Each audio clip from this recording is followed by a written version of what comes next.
We've called this programme The Church of Now. An Indian journalist, an Australian reformer, a Canadian educator and poet, an Indonesian youth worker, a British student, and a mother of 3 in a second marriage all share experiences of their Catholic Church today. Raynah Braganza Passanha draws on her experience of the Catholic Church in Hong Kong, Dubai and India, and explores the myriad human rights forsaken by the Church as it protects its reputation. Australian Kevin Liston was a priest before he became a husband and father, and he contrasts the very different challenges of lay and clerical life. He tells us all to use the power of the message of Jesus to transform human expectations and our world.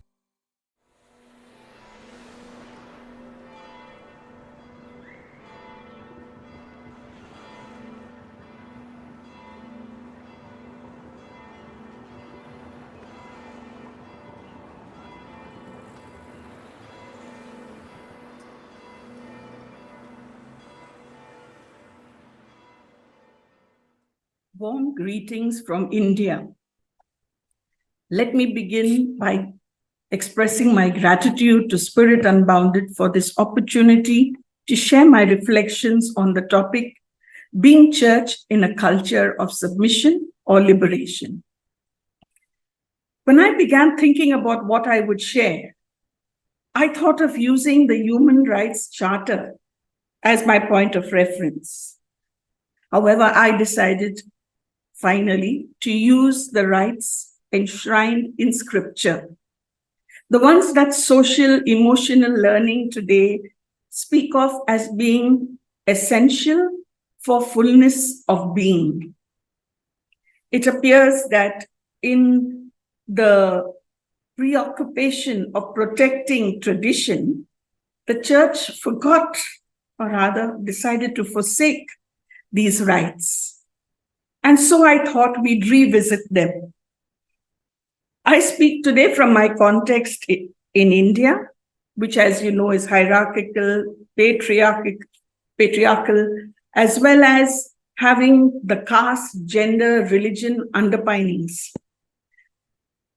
I also speak from the perspective of my work in Hong Kong for 5 years with migrant domestic workers, and my work in Dubai, where I was involved in catechesis of youth and adults, as well as working with the Middle East Council of Churches in the ecumenical front, and visiting garment factory workers from Southeast Asia and South Asia. All these shaped my understanding of mission and church.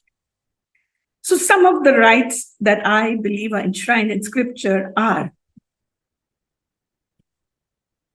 the right to an identity, dignity, and agency as a child of God, with an intellect and free will in the image and likeness of the divine.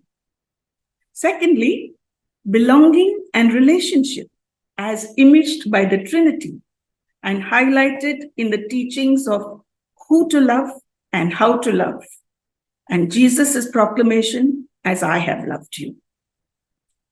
The third right I see is knowledge of my responsibility and purpose as defined by the divine in Genesis, that is to be caretaker and custodian of creation, and Jesus' great commission to spread the reign of God.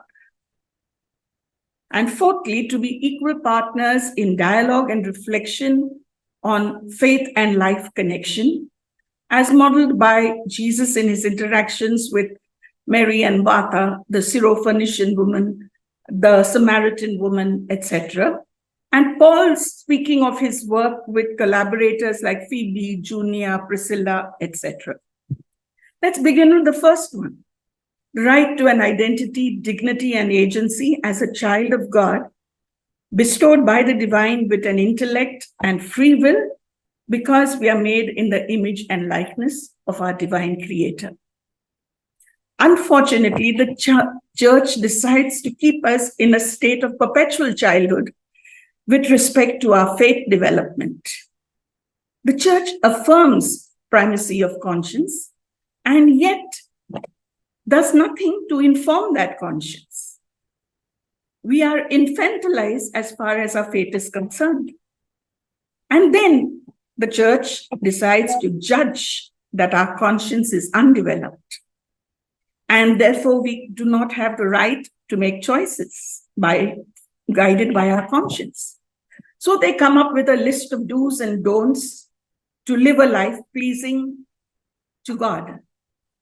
And they then enshrine them in dogmas, infallible teachings, which, when ministers and clergy come along, interpret them, misinterpret them, according to their own context and limited understanding.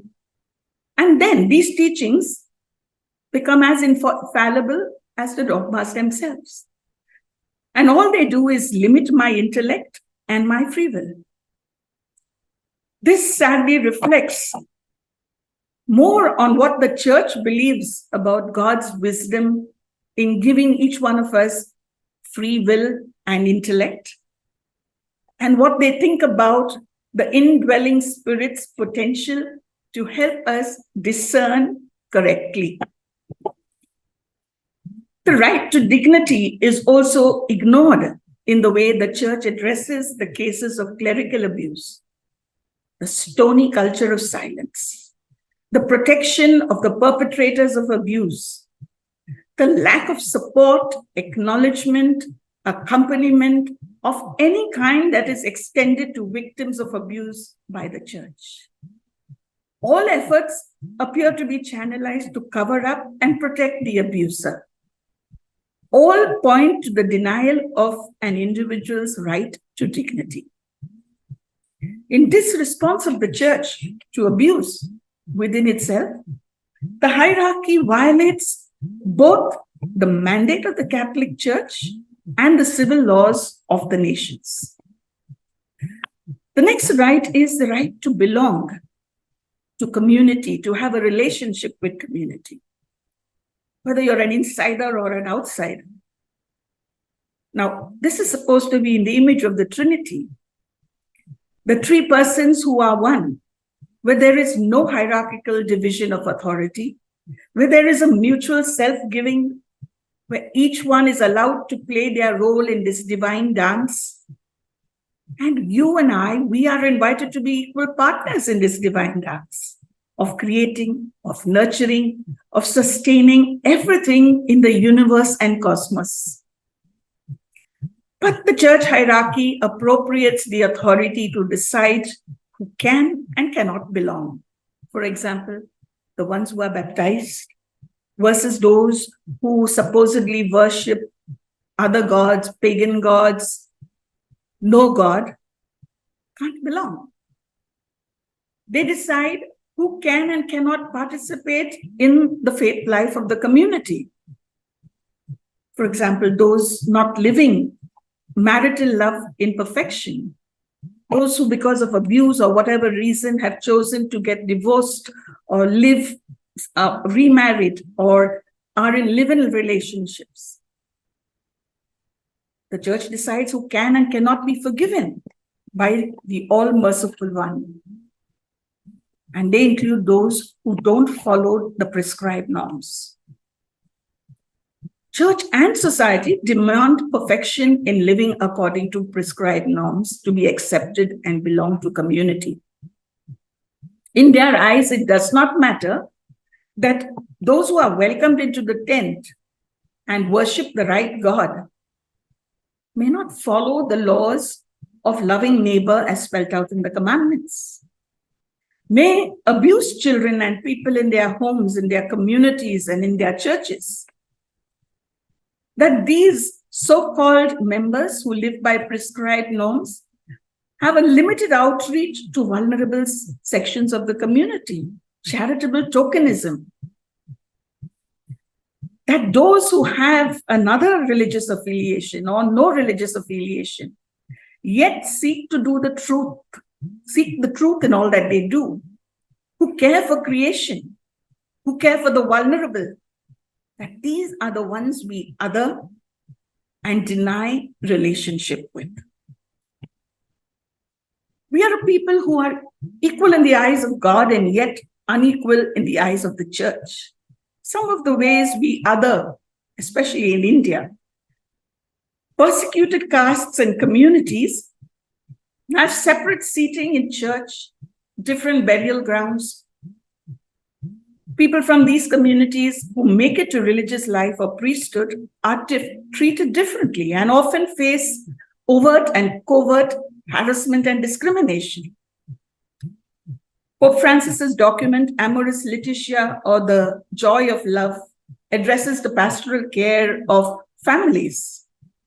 And it's ignored by our leadership, who make their own rules about pastoral care of families, where their response to interreligious families, live-in relationships, divorced, remarried couples, is to other them, to deny them pastoral care. Regarding the teaching of Amoris Laetitia, I've heard it said so often, it is against traditional Catholic doctrine and may be revoked once we get a change in the papacy. We are told that the LGBTQ is not a problem in India, it's a problem of the West. Pulpits keep talking about heterosexual relationships being the only relationships right in the eyes of God. And yet the pain of sexual minorities, when they talk about discrimination, harassment, being sidelined, being asked to step down as catechists, etc., is difficult to listen to. The next right, the right to know my responsibility and purpose according to the divine one, as shown in Genesis, which expects me to be custodian and caretaker of creation, and Jesus' great commission to spread the reign of God. Somehow this is not conveyed to the faithful. Faith life preached and practiced lays emphasis on religious practices and rituals needed for dealing with life concerns and personal salvation. The social teachings of the church are the best kept secret from all faithful, and I'm talking about clergy, religious, and laity. The reality thus is that religiosity is promoted. There is a minimal faith-life connection explored. Stewardship of creation is mostly ignored or given a cursory mention. The Great Commission is mostly misinterpreted as converting people to Christ. Pope Francis tries to remind us and highlight our call in his documents Fratelli Tutti, Fraternity and Social Friendship, Evangelii Gaudium, the proclamation of the gospel in today's world, and Laudato Si, caring for our common home. In these, he critiques consumerism, irresponsible development, environmental degradation, global warming, and he calls all people of the world to together take swift and unified global action. Yet, interfaith dialogue that takes place still is from a premise that we have the whole truth, we've got to give it to you. Care for the environment? Questionable. Most of our practices are environmentally unfriendly. Concern for those on the margins, the vulnerable, the voiceless? Not really our responsibility. Yet, in India, concern over a vandalized cross or a church and one's personal salvation are of prime importance. Not Christ who is desecrated in creation or in the bodies of vulnerable people. There is a strange lack of synchronicity between our life and our faith. And the fourth right, to be equal partners in dialogue and reflection on matters of faith and life. We all know that the voices of women and other sections of society don't find spaces in decision-making bodies. The male hierarchy, who form just 1% of the faithful, according to Vatican statistics, they find their security in positions of power in the church. They defend their control and choose benevolently to bestow the privilege to selected laity to share leadership with them, or rather under them, and thereby creating a power structure among the laity. In diocesan and parish councils, laity voices are limited and their expertise is rarely valued. They are constantly reminded that their roles are advisory and consultative according to canon law. The weaker sections of a society are not represented in decision-making bodies. The voices of women and youth are rarely heard. Organizations and bodies of women and youth have to be mandatorily under a male chaplain and with male spiritual directors. Lay leaders who critique and challenge the church authority are silenced, sidelined, made victims of holy rumor, which discredits the individuals and their faithfulness. What space is there for prophetic voices to challenge and critique the system and unjust practices within our church structures? What spaces are there for perspectives of vulnerable groups to be heard and included in decision-making processes? A church whose focus is to protect its image, its status quo, and its power centers. A church that is fearful to be self-critical or open to critique and growth. That church ends up as a caricature of what it is meant to be. Let me conclude with my dream of a church which is a community of equals, where the image of shepherd and sheep is not used to limit the faithful and prevent their discovering and exploring of new pastures together. Where leadership is mature and open to critique, dissent, conflict of ideas without feeling threatened. Where listening, unlearning, new learning are seen as essential to a community evolving in its understanding of itself and the divine. Where encountering the divine in each other and in the cosmos results in a culture of liberation and openness of thought and practice, where all faithful can exercise their agency to bring healing to a suffering world, where unconditional love, compassion, justice, belonging, oneness are our guides. Together, friends, let us reclaim our right to be church. Let us trust the Spirit to help us discern and act. Let us acknowledge our weaknesses and failures within the church and work to bring about healing, not wasting our energies on cover-ups. Let us not abdicate our responsibility and calling to discern for ourselves what the Christ consciousness in us demands of us for our times. Let us work to change our own mindsets and those of others to be more and more according to the heart and mind of Christ. Let us be non-hierarchical, inclusive, draw everyone into our tent, for we all belong to each other, the whole of creation. Let us then dream dreams together and work with each other and with the divine to make them come true. Thank you.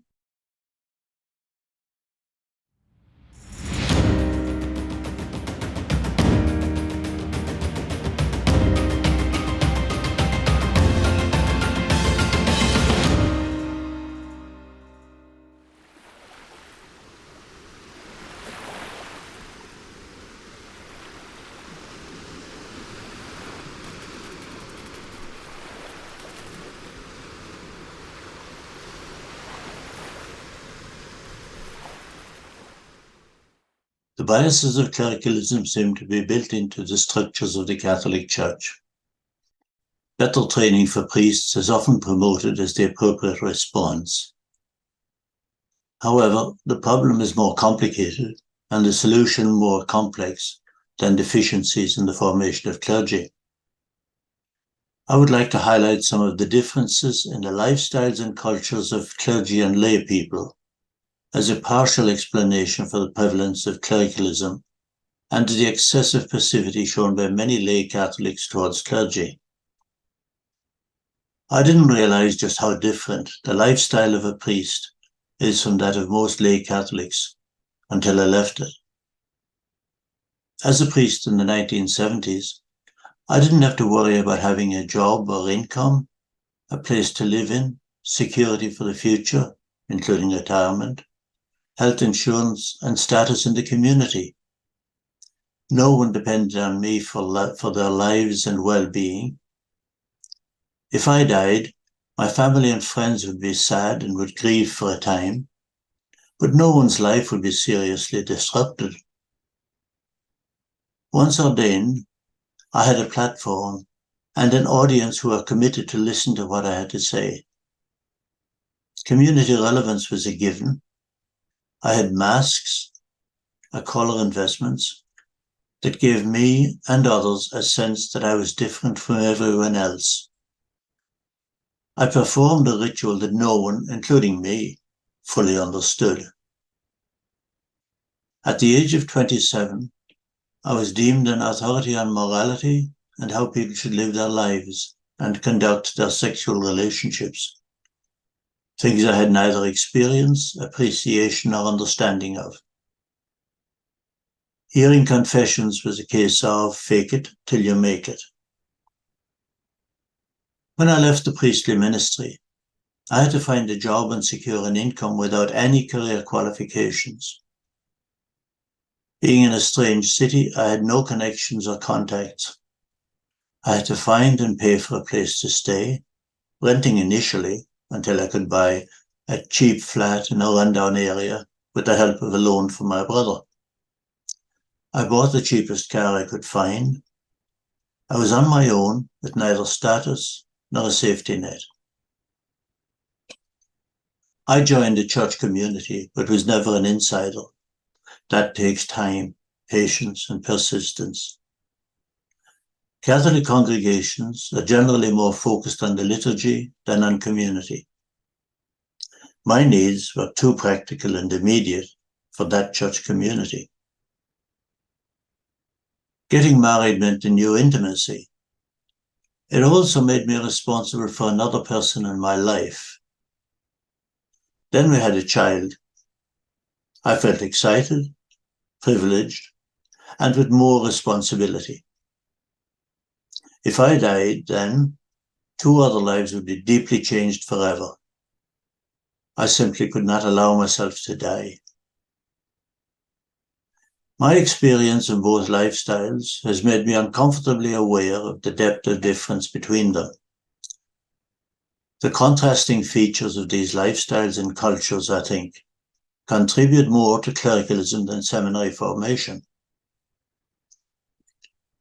Most men coming out of seminaries do so with spiritualities, self-images, core values, and perspectives on life remarkably similar to those they entered with. Much has changed since the 1970s, but not enough. Clericalism is still a major issue. I do not seek to underestimate the demands on priests who live in diocesan or religious communities, their courage and commitment. For many, living an authentic life, forming and developing positive relationships, managing expectations and responsibilities, and often coping with loneliness and isolation are deeply challenging. Overcoming the easy, seductive bias towards a clerical attitude can be a daunting task. Many lay Catholics still find it uncomfortable and challenging to relate to priests as adults. Use of titles such as Father John and Father said, when others are referred to by their first names, reveals a lack of confidence and a sense of inferiority, exposing the lay or subservient aspect of clericalism. It is not uncommon in churches to hear denigrating comments, mostly implicit, about the focus that most lay Catholics have on themselves and their families, and on their pursuit of social and financial security. The reality is that people have to take responsibility as individuals and as families for themselves and their lives, often in demanding circumstances. Communities play a significant role in the lives of all of us, but at the end of the day, I have to make and pay for my way. A serious illness, accident, mental health issues, marriage breakdown, or a coincidence of such adverse circumstances can easily lead to poverty. So many who turn to the St. Vincent de Paul Society or the Salvation Army could give us lessons on this. The divisions of clericalism and laicism are universally recognized as destructive. My sense of meaning and value in life are expressed in my lifestyle, but equally, the lifestyle I find myself living influences and conditions the meanings and values that inform my attitudes. Hopefully, as we become more familiar with the synodal way of being church, we will learn how to meet each other's needs as adults. Until we eliminate or significantly reduce the negative impacts that these lifestyles and habits have on ourselves and each other, clericalism will continue, and all of us will be less than we could be. Thank you.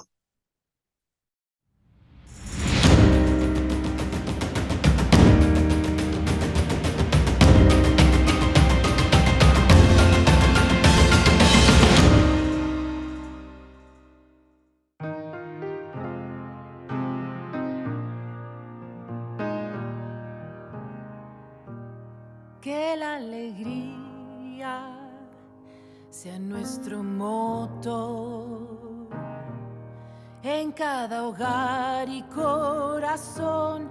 Canta el Señor, que de nuestras vidas bondad y esperanza, que la alegría sea nuestro motor. Por la gloria del Padre, por la gloria de Jesús, por la gloria del Espíritu, que la alegría sea nuestro motor.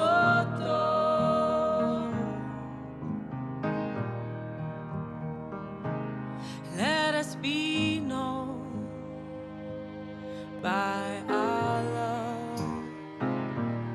Let every word and every deed honor the Son. Let our light shine in every eye. Let us be known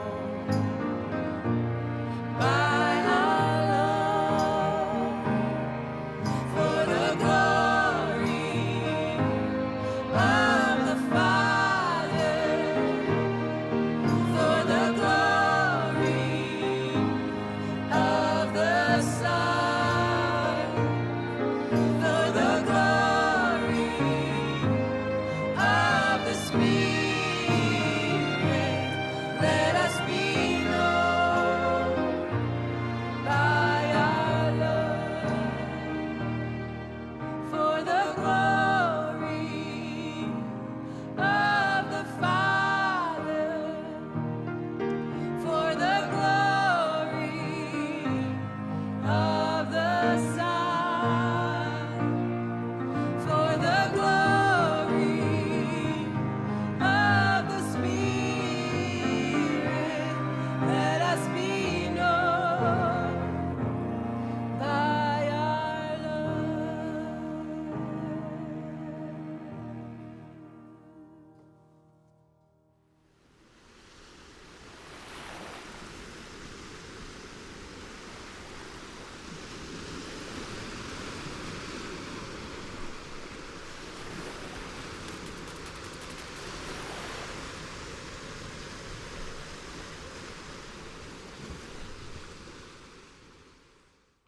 Indulgences. If if I am to burn for eternity, it might be for an extravagance of pottery bowls in every shade of blue. Mea culpa. And oh, a flock of scarves on hooks in the front hall closet. Mea culpa. Did I mention a pride of ballpoint pens pinched from bartenders, bank tellers? Mea maxima culpa.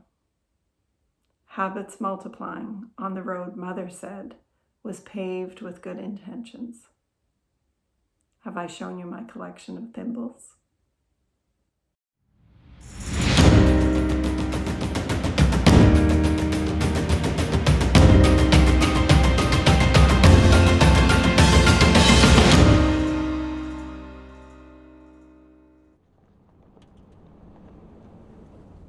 Benedicta Fortunae represented Indonesia at the recent Asian Theology Forum. She reminds us that young people are demanding real change.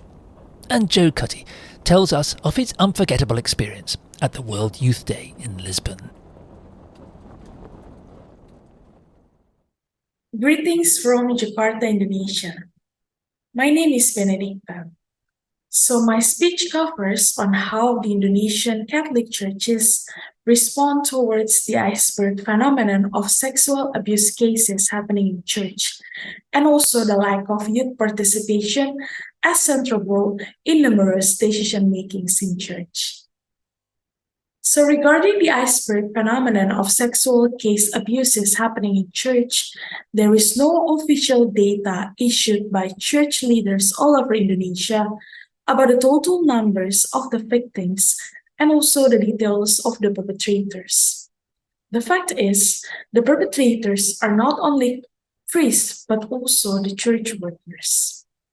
So it is shown that the church is likely to be an unsafe place for all Christian faithful. The culture of silence and also secrecy have contributed to protect the sexual predators within the church. In Jakarta, the capital city of Indonesia, the place where I live, there are sexual abuse cases. They were reported only from few parishes, yet there are no big actions and also concern to discuss, to talk, and even to report the cases gradually and publicly among the parishioners and church leaders.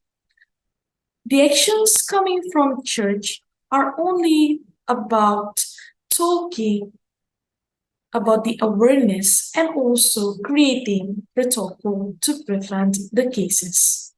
No brave and real actions as the act of solving the problem or dealing with these issues within church.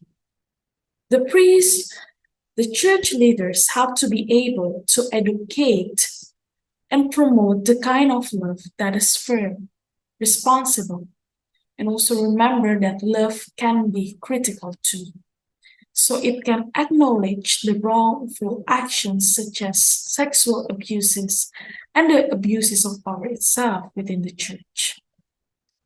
There are two lacking aspects that make Indonesian Catholic churches yet to completely practice the discipleship of equals, or equals of discipleships among the people of the church.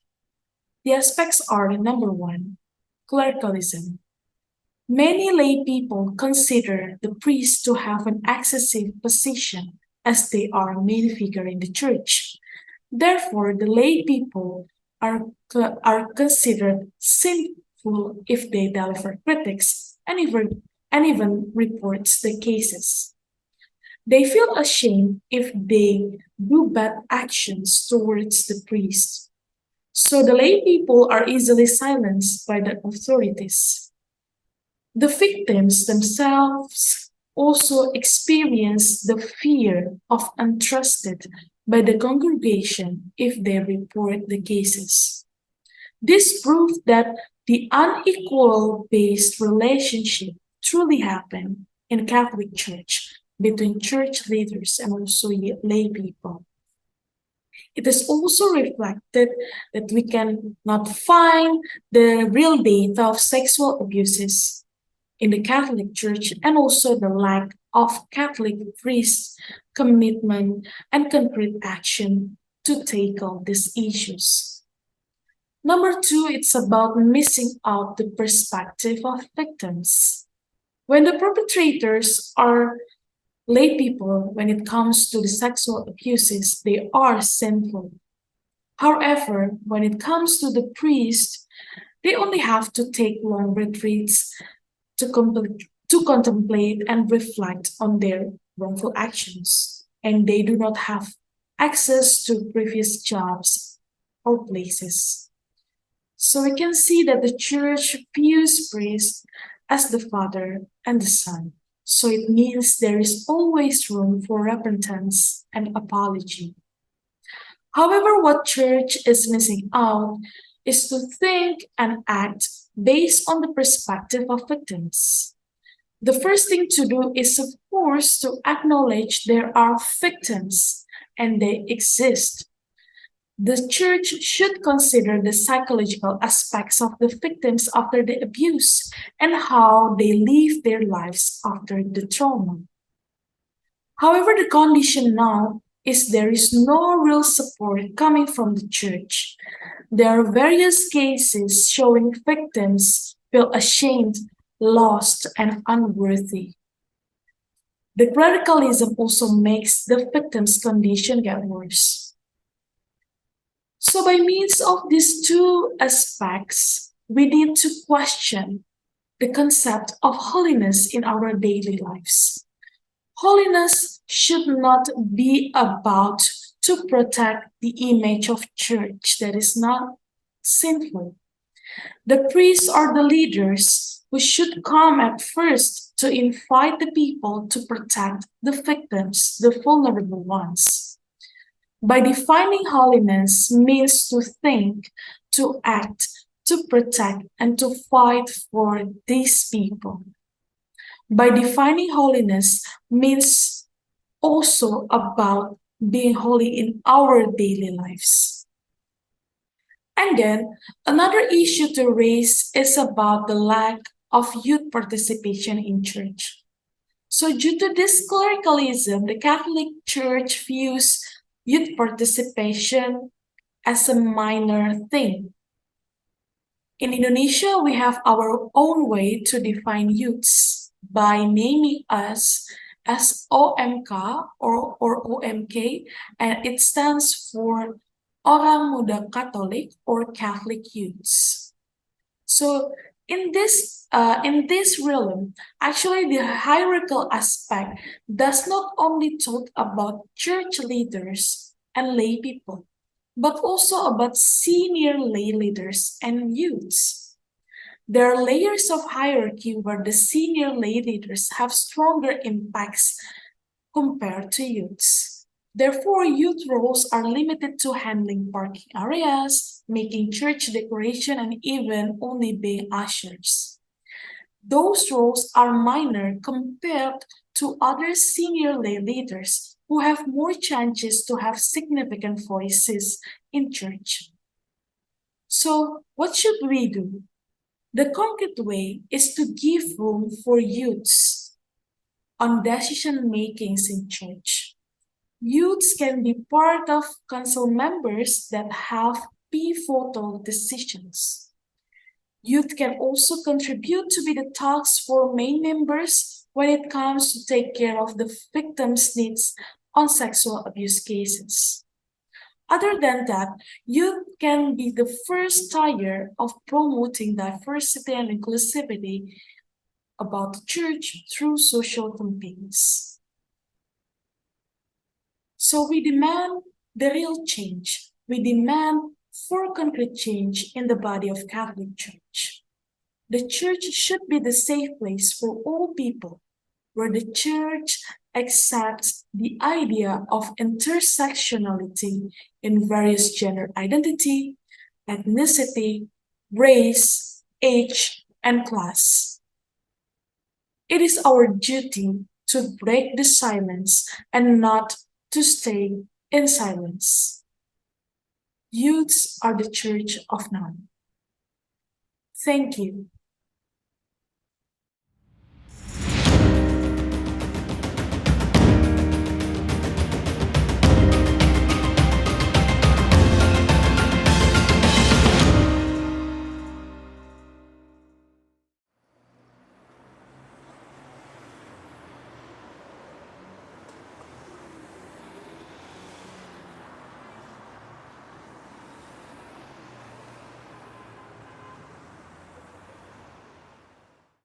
Hi everyone, my name is Joe and I attended the World Youth Day in Lisbon at the beginning of August with my siblings, and I just wanted to share my experience of how it all went. I really didn't know what to expect because I had never been, my siblings had never been, and we only had the app to go by and what everyone was talking about. We didn't know what the pilgrimage and all the events were going to be like, and it was the first time we were all going. And after going, I can say that it was one of the most amazing experiences that I had, and it was really fun, and I was really happy with all the music that we were able to enjoy. We were surrounded by music. There was singing, dancing, fun everywhere, even on the metro stations, in the streets, in hotels, everywhere, because the city was just taken over by everyone from all over the world, all Catholics from all over the world, from every single country, bar Maldives was represented at World Youth Day, and it was really, really cool to see. We talked to everyone around us, we signed flags, signed t-shirts, exchanged bracelets, we got to speak to other people from different countries, and mostly large groups of people came from different countries. With me, it was just me and my siblings. So using the app, there was so many different things that we could attend each and every day, and each and every day there were different things going on at different places across Lisbon, with different groups from different countries hosting different masses in their own language, or sessions such as a talk that we attended on Mariology, and we attended the Syro-Malabar Mass, which is a church from Kerala. We also had our own experience. We also attended live music sessions that were going on in the evenings. We attended French reggae. We really loved French reggae, and the band was absolutely amazing. They also performed on the main stage a few days later, so that was really cool to see. And we also attended all of the main events. So there were events dotted around everywhere in Lisbon, but then there were main events that Pope Francis was at, and we attended all those with all the other 1,500,000 people all in the same space. We did have to walk a lot, which was fun, and it was really cool to see everyone together, singing and praying all together. We went to the adoration, we went to the vigil and the mass as well. So one of the main events was the Way of the Cross, and the way they did the Way of the Cross is that not only did they talk through it and pray through it, but they also stopped in between so actors could perform what was actually happening and what actually happened with Jesus. So I think that was one of the really cool events, and also it was split into different languages, so that each station was a completely different language to be more inclusive. All in all, it was a really great experience. I'd never seen this many people all together in the same place, and I would highly recommend, if you have never gone to a World Youth Day, at least once in your life, you should attend one. The next one is in South Korea. It's in Seoul in 2027. And so if you want to gather some friends, some family, even though it's called World Youth Day, there were people of all different ages. So don't be put off if you're slightly older. Please take your parents, your grandparents, go all together and enjoy World Youth Day. I think it's a real experience that we should all experience at least once in our lives, just because it can show you that praying and praise of God can be so delightful and so collaborative between people of different languages and people from diverse backgrounds as well. And it's a really good experience to see everyone come together and do everything.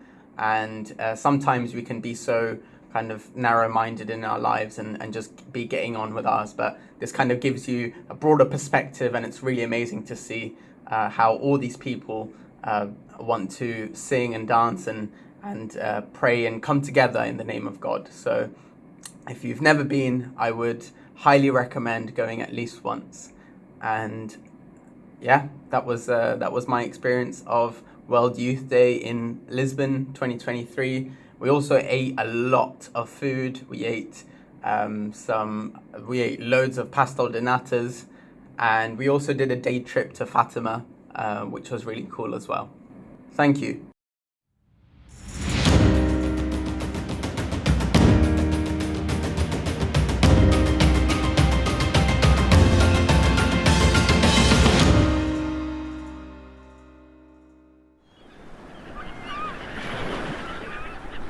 Rhiannon Parry Thompson tells her story of a second marriage and her search for acceptance by the Catholic Church.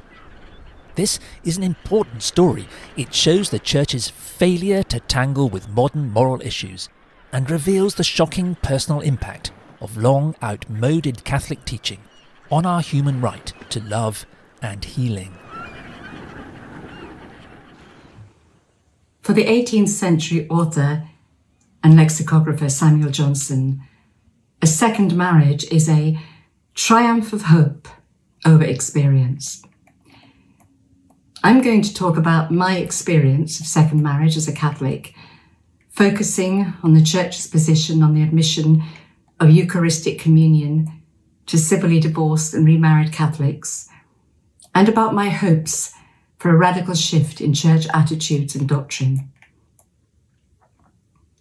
Pope Francis, in a discussion about the concordance of human rights and the gospel message, has stated that inclusivity happens when people are, and I quote, accepted in all the dimensions that constitute their identity, including the spiritual dimension.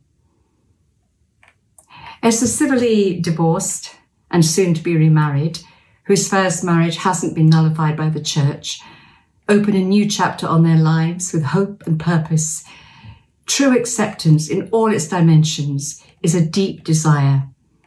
For as Francis argues, it is a condition for building inclusive societies.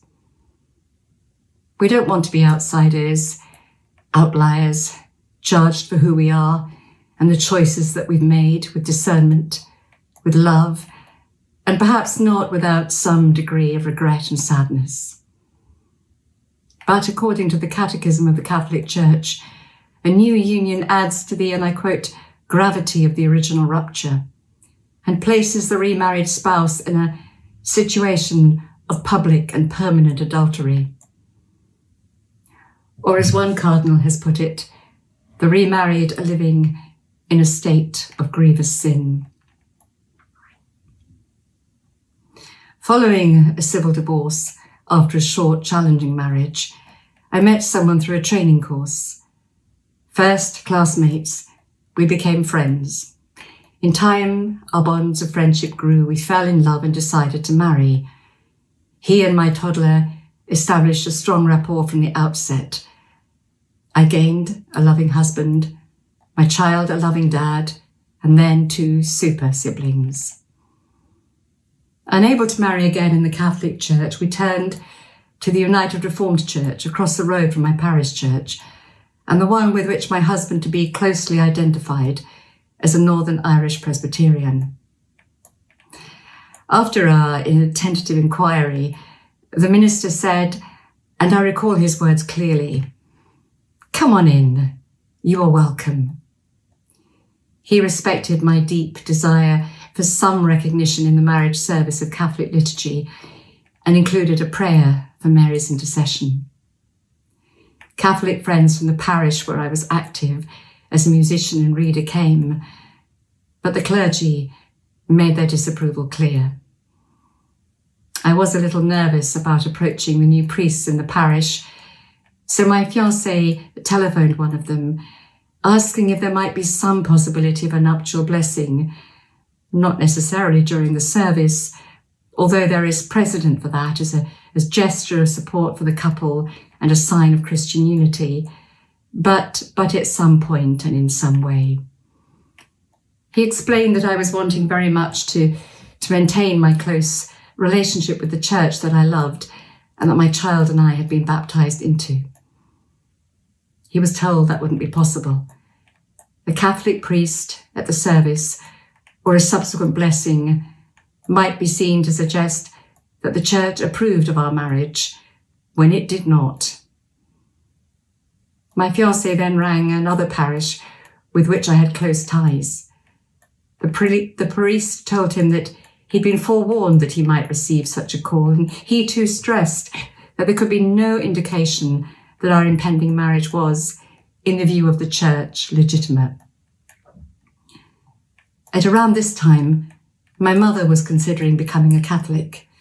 She had many questions, but the one she asked after knocking on the presbytery door for the first time was, why can't a divorced and remarried Catholic take communion? The priest's response, she told me many months later, was to the point, because those are the rules. But as Father Richard Raw has said, there's a reason that both Jesus and Paul were so critical of law, because there's a law higher than law, and that's the law of love. But law takes subtlety and discernment and timing and wisdom. So I can see, he continues, why at least in our church, but most churches in the end, it's just easier to fall back on the either-or nature of law. You married, the matter is settled, even though both parties might be dying, and this is going to kill the kids too. And moving on to the question of communion, he says, well, she's now in her second marriage. We won't smile at her this morning, or we won't let her come to communion, which is, he says, what some bishops want. And how now in our church, he says, it's the clergy, the ministers, taking upon themselves a power that Christ never gave them. He gave them the power to forgive, to lose, but they take the power to bind up in things that are not even essential. These laws, these rules, were underscored in 1981 by Pope John Paul in his apostolic exhortation, Familiaris Consortio. The remarried, he wrote, cannot take communion because their state and condition of life objectively contradict that union of love between Christ and the Church, signified and affected by the Eucharist. He goes on, there is another special pastoral reason. If these people were admitted to the Eucharist, the faithful would be led into error and confusion regarding the Church's teaching about the indissolubility of marriage. Pope Francis has stated, the Eucharist, although it is the fullness of sacramental life, is not a prize for the perfect, but a powerful medicine and nourishment for the weak. After our marriage, I continued to go to my parish church. I was happy, but still hurting. Residual wounds from the first marriage, the divorce and its aftermath that hadn't fully healed. That can take a long time. I felt perhaps more than ever in need of that medicine and nourishment of the Eucharist, and to experience God's love and welcoming and sharing in it. We don't, as Richard Raw has said, and as Francis was implying, come to God by doing it right, when the doctrine of the cross is the inclusion of imperfection. Indeed, when we're at a low ebb, or when we're embarking on something with perhaps some apprehension because we've done it before and it didn't go well, we may long for spiritual sustenance, for warm welcome, and for no judgment. For a long time at Mass, I oscillated between staying put during communion, going up for a blessing, and on days when I felt braver, receiving it. Several times, I was told that because I was objectively in a position that contradicted church teaching, I shouldn't do so. After a lot of consideration, I began the process of applying for an annulment. After the marriage tribunal approached my former spouse and obtained a witness statement from him. And after some, as I felt it, intrusive questioning, and having parted with the first of several payments which we could ill afford, I pulled out. I understand that the process is now more healing, less critical, and that Pope Francis has made it clear that he does not expect marriage tribunals to charge fees. Back briefly to the Eucharist, which lies at the heart of Christian worship. Father Tony Flannery makes an interesting point about language in the 2010 English translation of the Roman Missal. In the past, the priest, praying over the chalice, said the words attributed to Jesus at the Last Supper. It, his blood, will be shed for you and for all. In the new translation, the words ascribed to Jesus are, it will be shed for you and for many. Why, Tony Flannery asks, at the most sacred moment of the Mass, is an excluding word used? Many. Who, he asks, is being excluded? I think there are signs of hope. In August this year, the Pope told Jesuits in Portugal that inclusivity, synodality, and doctrinal evolution are crucial to the Church. Using the examples of the changing positions on nuclear weapons, slavery, and the death penalty to illustrate his point, he said that Church doctrine isn't an unchanging monolith. It evolves. Pope Francis's apostolic exhortation, Amoris Laetitia, the joy of love, in 2016, encouraged pastors to welcome Catholics living in so-called irregular relationships, including the divorced and remarried. He recognised that many felt excluded by the Church. I've met clergy who take a pragmatic view. The gifts of the Eucharist, the gifts of the Spirit, are for all, no exceptions.